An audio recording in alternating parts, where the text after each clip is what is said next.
I raised my sister's daughter for 6 years while everyone called me selfish for asking where her mother was. I gave up my 20s so a child wouldn't grow up unwanted. I became mom to a little girl who wasn't mine. My sister came back the day before the adoption papers were finalized. She wanted her daughter back, not because she missed her, but because her new fiancé wanted to start fresh with a ready-made family. My parents stood in my living room and told me I was being cruel for refusing. My name is Claire.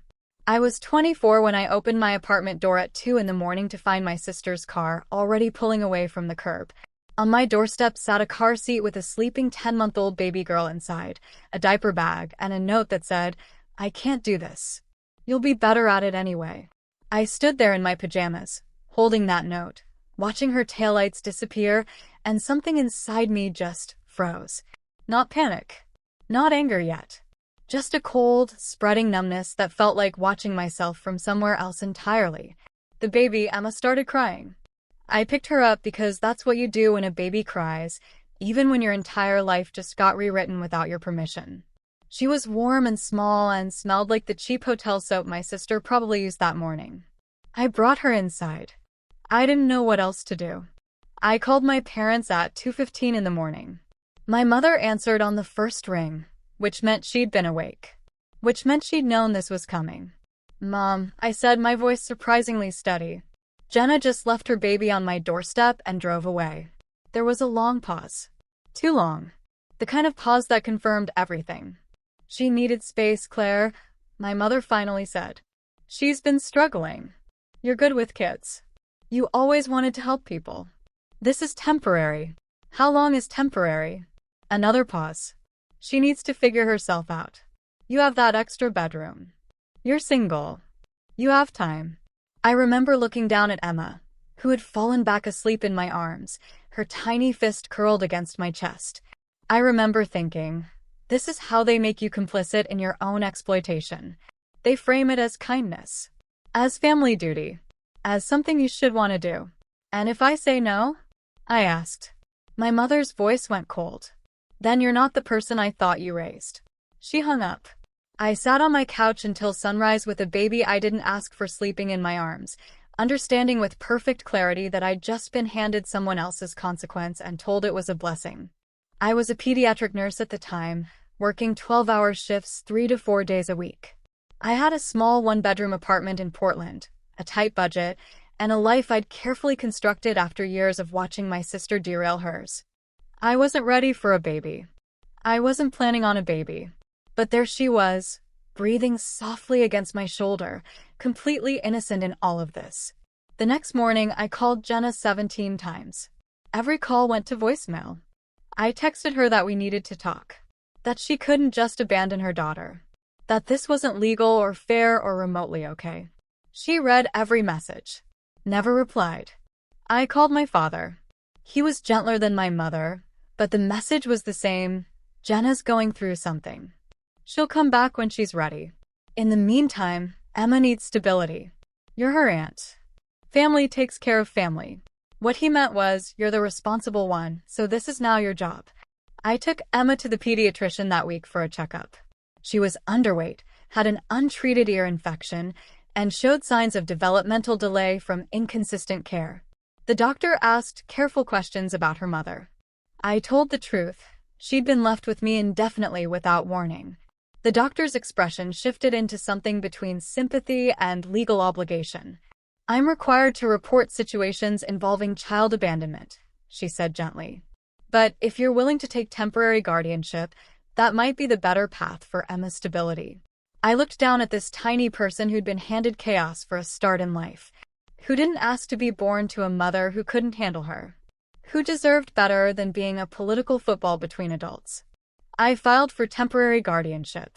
Jenna didn't contest it, didn't even show up to the hearing. My parents hired her a lawyer who argued she was dealing with postpartum depression and needed time. The judge granted me 6 months of temporary custody with the understanding that Jenna would re-engage in her daughter's life during that time. She didn't. 6 months became a year.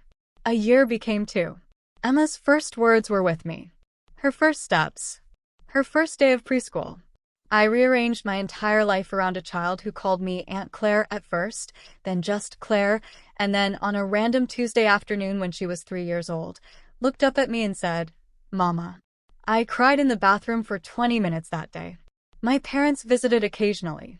They brought gifts for Emma and criticism for me. I wasn't doing her hair right. I should be reading to her more. Why wasn't she in music classes? Their commentary felt like performance, like they were playing the role of concerned grandparents without acknowledging the massive betrayal that had made their involvement necessary. I never asked them for help.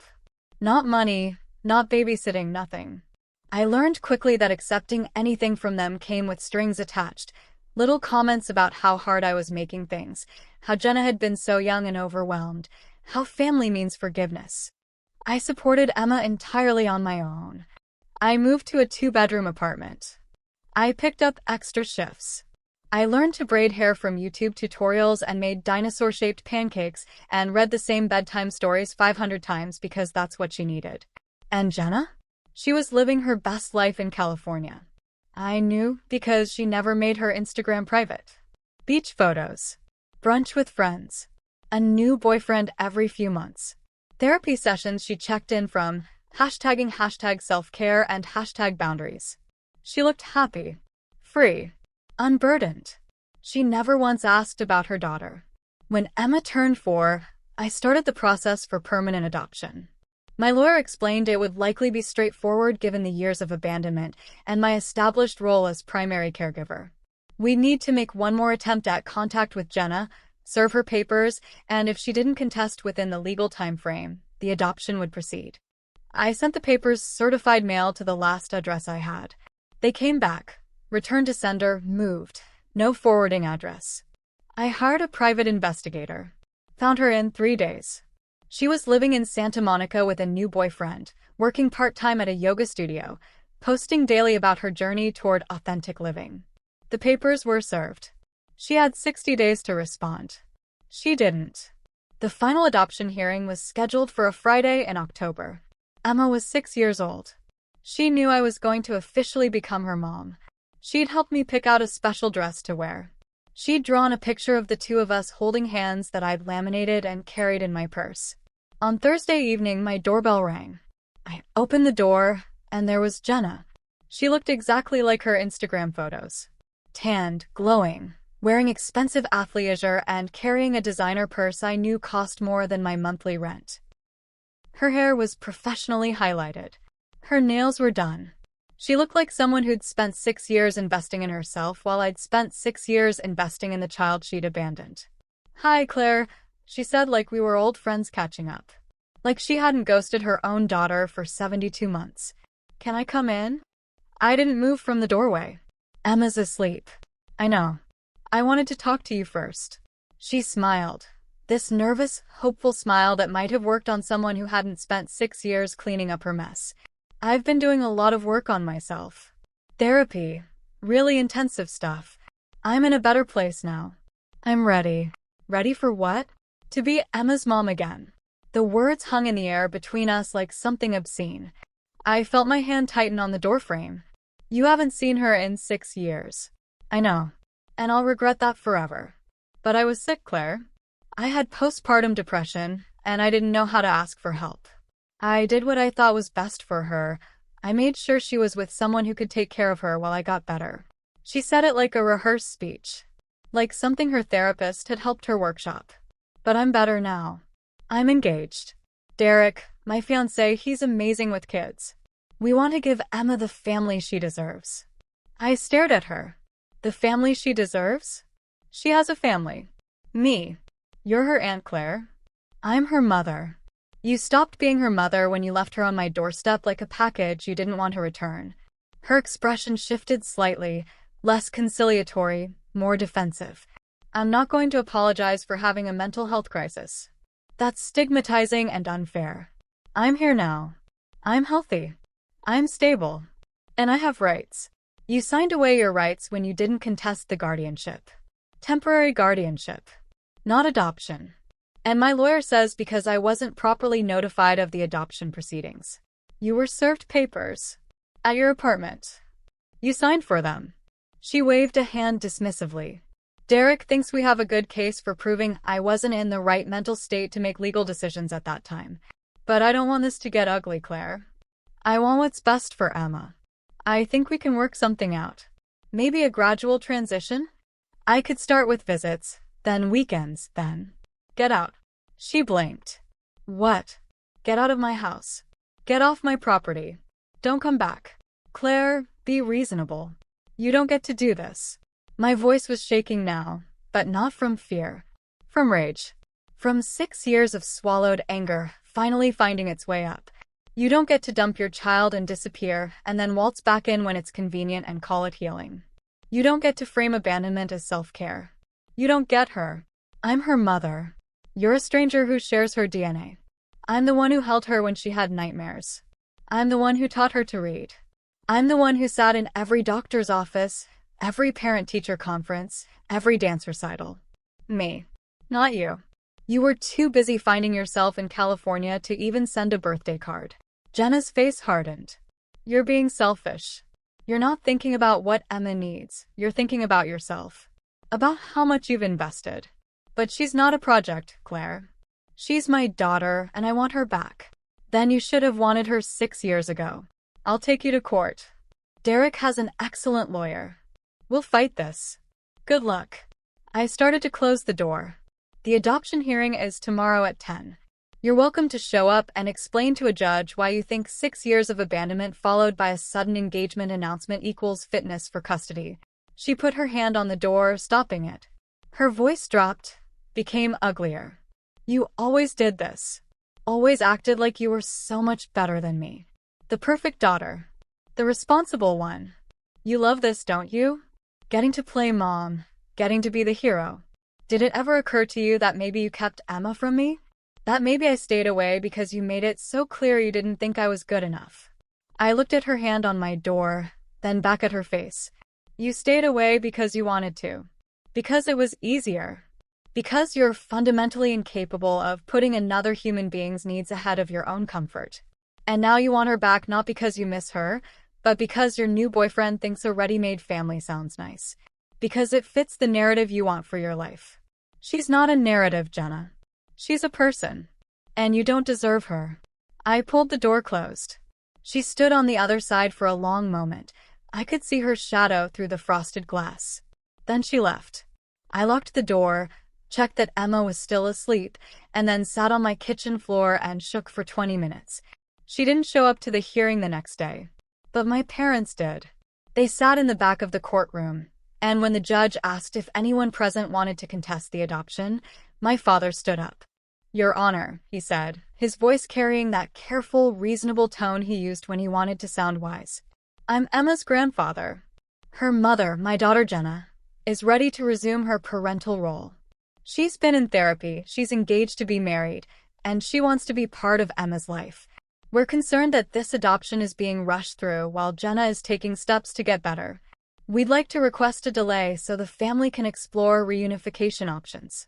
The judge looked at me, then at my parents, then at the 6 years of documentation my lawyer had submitted, every missed birthday, every unreturned phone call, every Instagram post of Jenna living her best life while her daughter learned to tie her shoes without her.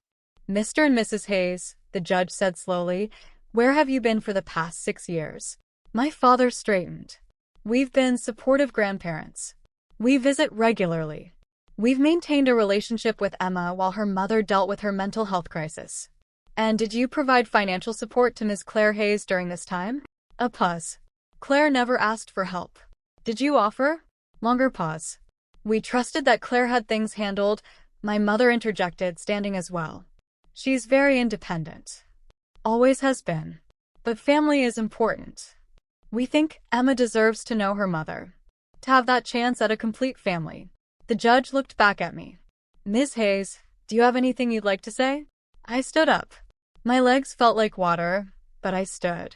Your Honor, I said quietly, I didn't ask for this. I didn't want to become a mother at 24. I wanted to finish my nursing degree and travel and figure out my own life. But Emma needed someone, and I was the only person who showed up. Not her mother. Not my parents who were suddenly so concerned about family. Just me. For 6 years. And she's not a political issue or a redemption arc for Jenna's healing journey. She's a little girl who's already been abandoned once. I won't let it happen again. The judge was quiet for a long moment. Then she looked at my parents. I appreciate your concern for your granddaughter, she said. But based on the evidence presented, Ms. Jenna Hayes has had ample opportunity to contest this adoption and has chosen not to do so until the final hour. The court's primary concern is the best interest of the child, and this child has had one consistent, devoted caregiver for the entirety of her conscious memory. This adoption is granted. She signed the papers. Emma became mine. Legally, permanently, irreversibly mine. My parents walked out of the courtroom without looking at me. The calls started that night. My mother first. You've made a terrible mistake. You've destroyed this family. Jenna is devastated. We're all devastated. How could you be so cruel? Then my father. We're disappointed in you, Claire. We raised you to value family, and you've chosen selfishness. Emma will ask about her real mother someday, and you'll have to live with keeping them apart. Then Jenna crying, you stole my daughter. You took advantage of me when I was sick. I'll never forgive you for this. I blocked all 3 numbers. 2 days later, they showed up at my apartment together. Emma was at school. I opened the door because I was naive enough to think they might want to actually talk, to find some way forward that didn't involve threats and manipulation. We need to discuss this like adults, my father said. I let them in. That was my second mistake. They sat on my couch, the couch I'd bought secondhand because I'd spent all my furniture money on a toddler bed for Emma. They looked around my small apartment with its mismatched dishes and IKEA shelves and children's drawings taped to every wall, and I could see the judgment in their eyes. My mother spoke first. Jenna is willing to start slowly. Supervised visits. You could be there. We could rebuild trust gradually. No, I said. Claire, be reasonable. I am being reasonable. Jenna had 6 years to build trust. She chose not to. The judge agreed with me. Emma is my daughter now. Legally and in every way that matters. My father leaned forward. You're punishing Jenna for being sick. For having postpartum depression. Do you know how that looks? How cruel that is. I'm not punishing anyone. I'm protecting my daughter from someone who's proven herself to be unreliable and selfish. Your daughter. My mother's voice went sharp. She's not your daughter. You didn't give birth to her. You didn't raise her from infancy. You just happened to be the one holding the bag when Jenna needed help. Something in me went very cold and very quiet. Get out, I said. We're trying to help you see reason. Get out of my house. No. They didn't move. My father used his calm, patronizing voice. You're being emotional. We understand you've bonded with Emma. No one is trying to take that away from you. But she has a mother. She has grandparents. She has a family beyond just you. You can't keep her isolated because you're afraid of losing control. I'm not afraid of losing control, I said. I'm afraid of her being hurt by people who've already proven they'll abandon her when it's convenient. You watched Jenna drop her daughter off like unwanted furniture and did nothing. You knew where she was for 6 years and never once suggested she come back or face consequences.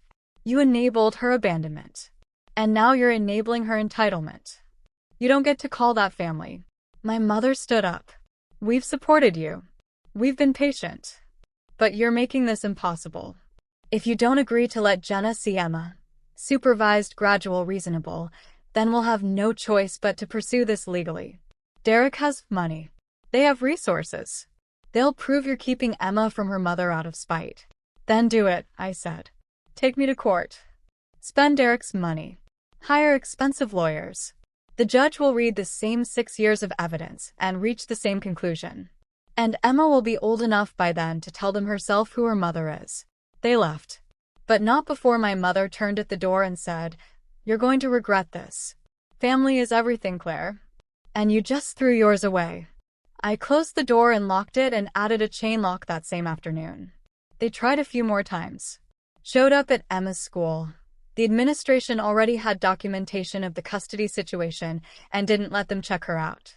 Sent letters threatening legal action that my lawyer filed away as evidence of harassment. Created a Facebook post about grandparents' rights and parental alienation that got 17 sympathetic comments from people who didn't know the full story. I documented everything. Every call, every visit, every threat. I kept a folder that grew thicker by the week. And then they tried something different. They started a whisper campaign.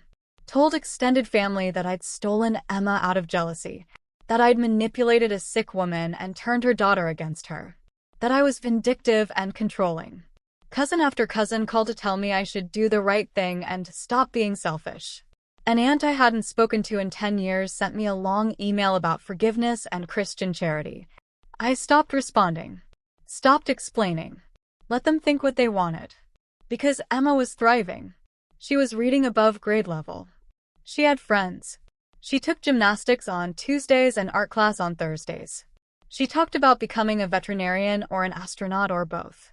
She had nightmares sometimes, always the same one about being left somewhere and no one coming back, but they were getting less frequent. She called me mom now. Not because I asked her to, but because that's what I was. One night, about 8 months after the adoption, she asked about Jenna. We were reading before bed, and she looked up at me suddenly and said, "My birth mom, why didn't she want me?" I'd been preparing for this question for years. I'd read books about adoption and abandonment. I'd talked to a child psychologist. I thought I was ready. I wasn't. She was very young, I said carefully, and she wasn't ready to be a mom. She was struggling with being sad and scared, and she made a choice to let me take care of you. It wasn't because of anything you did. It was about what she was able to handle at that time. But she's not sad anymore, Emma said. Grandma and Grandpa said she wants to see me now. My blood went cold. When did they say that? At school. They came to the fence during recess last week and talked to me through it. They said my birth mom was really sorry and wanted to be my mom again, but you wouldn't let her. I closed the book. Pulled Emma close. Tried to keep my voice calm even though I wanted to scream. Emma, your birth mom is a person who wasn't ready to be a parent when you were born, and she gave you to me to raise. That was a permanent decision. I'm your mom now. Legally, officially, forever. And Grandma and Grandpa shouldn't have talked to you about this without asking me first. If they come to your school again, I want you to tell your teacher right away, okay?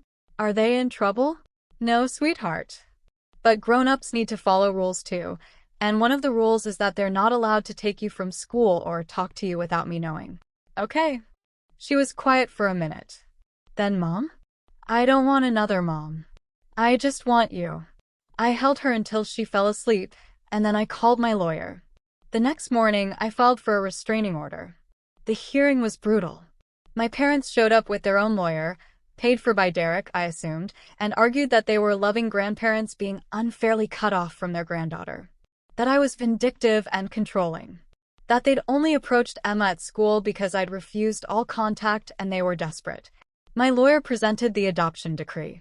The documentation of their threats. The school's incident report about them, trying to speak to Emma without authorization. The child psychologist's statement about the impact of their behavior on Emma's stability. The judge granted a temporary restraining order. They were to stay at least 100 yards away from me, Emma, and Emma's school. My mother started crying in the courtroom. My father looked at me like I was a stranger. I felt nothing. That was 2 years ago. Emma is 8 now. She's in 3rd grade. She plays soccer and has a best friend named Maya and wants a dog more than anything in the world. She doesn't ask about Jenna anymore. When people ask about her family, she says, "My mom and me." My parents sent a card on Emma's 8th birthday. I opened it first. It was a Hallmark card with a generic message and a check for $500. No personal note. No acknowledgement of the years they'd missed. Just money like that could substitute for presents. I deposited the check into Emma's college fund and didn't respond. Jenna's Instagram is private now, but a mutual friend told me she and Derek broke up 6 months after the adoption. She's engaged again to someone new. Her bio says, "Living my authentic truth," and has a butterfly emoji. I don't hate her anymore. I don't feel anything about her at all. She's just a person who made a choice, and I made a different choice, and Emma is the one who benefited from mine. Sometimes I think about what my mother said, that I destroyed the family. And I realized she was right, just not in the way she meant. I destroyed the version of family where one person's comfort matters more than everyone else's dignity. Where family means accepting disrespect because you share DNA. Where forgiveness is mandatory but accountability is optional. I built a different kind of family instead. One where showing up matters. Where love is measured in presence, not proclamations. Where a little girl knows with absolute certainty that she is wanted, chosen, and worth everything. Last week, Emma came home from school with a family tree project. She'd drawn me at the top with a big heart around my name. Just me. No birth mother, no grandparents, no extended branches of people who thought they deserved space in her life without earning it. "Is this okay?" she asked, worried. My teacher said family trees usually have more people. I looked at that tree, simple, honest, complete, and felt something settle in my chest that had been restless for 8 years. "It's perfect," I said. "Family isn't about how many people you have. It's about who shows up." She smiled and hung it on the refrigerator next to her spelling test and her drawing of our future dog. And I realized, this is what winning looks like. Not my sister suffering. Not my parents apologizing. Not any dramatic moment of vindication or recognition. Just this. A little girl who knows she's loved. A home that's safe. A life built deliberately, carefully, out of the wreckage someone else left behind. They wanted me to believe I'd taken something from them. A daughter, a granddaughter, a second chance. But you can't take what was never theirs to begin with. Emma was never their redemption story. She was never Jenna's opportunity for a do-over or my parents' chance to play happy family without doing the work. She was always just a little girl who needed someone to stay. And I stayed. That's not revenge. That's just love. But sometimes when you choose love over obligation, dignity over dysfunction, your own peace over other people's comfort, that's the most irreversible thing you can do. They lost access not because I was cruel, but because I refused to teach my daughter that abandonment could be forgiven without amends, that family meant accepting crumbs, that her worth was negotiable. I taught her something different instead, that she deserved people who stayed, who showed up, who chose her every single day, not just when it was convenient or flattering or fit their narrative. And in teaching her that, I finally learned it myself. The revenge wasn't in what I took from them. It was in what I refused to give. Access to a child they'd never protected, forgiveness they'd never earned, and the satisfaction of making me doubt myself.